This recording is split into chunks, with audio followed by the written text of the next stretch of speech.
Salut, j'espère que vous allez bien. Aujourd'hui, on va parler des vertus spirituelles des urines.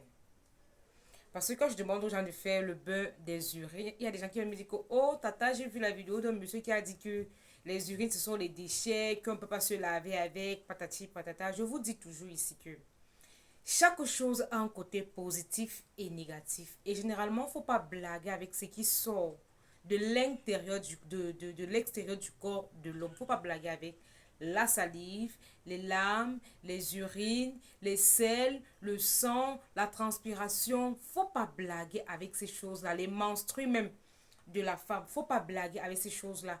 Parce que si quelqu'un peut prendre ton vêtement, aller te gâter avec chez un marabout, ça veut dire que le même vêtement là, on peut te soigner aussi avec. Puisqu'on va utiliser ta sueur, ta transpiration.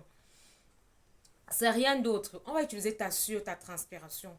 Les urines, moi, ma grand-mère me disait souvent que si tu remarques que le matin, peut-être il y a la saleté devant ta porte, tes premiers urines là, tu vas, ça va briser le sort de la personne, ça va tuer le remède qu'on est venu déposer devant ta porte.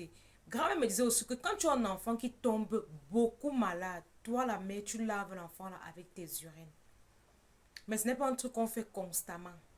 Ce n'est pas un truc qu'on fait constamment. Et maintenant, vous les femmes, si tu soupçonnes par exemple que il y a une tisa qui dérange ton mari, ou alors ton mari vient te dire que il y a ma collègue qui me fait des avances là, je ne veux pas, mais elle insiste, comme nous sommes collègues, je ne sais plus comment me comporter avec elle, parce que je lui ai dit clairement que je suis mariée, j'ai une femme, elle commence à faire les cadeaux, donner la nourriture, les trucs comme ça là, ça peut arriver qu'elle prenne même quelque chose, ou bien elle parte même voir un crédit praticien pour faire même le retour d'affection ou pour l'envoûter.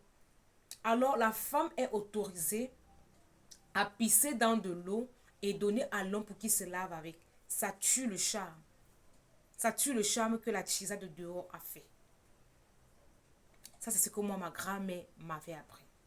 Ma grand-mère m'avait aussi appris que quand tu es chargé, quand tu te sens fatigué, quand tu sens le corps lourd, tu peux faire le bain avec tes urines. Ça va te débarrasser de toutes ces choses-là.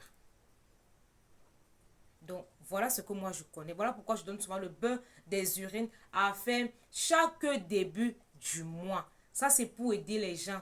Les urines, là, ça aide même pour les malédictions générationnelles.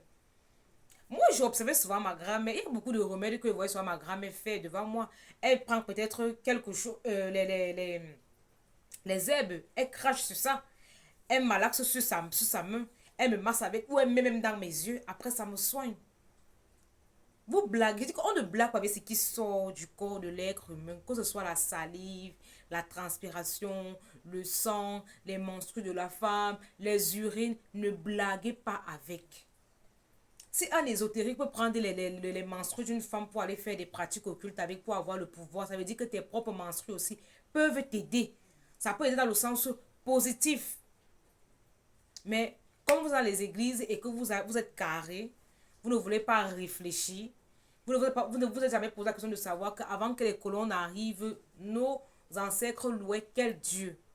Vous ne vous posez pas la question là. Vous pensez que l'Africain a commencé à exister quand le colon l'a découvert. C'est pas vrai. Faites vos recherches.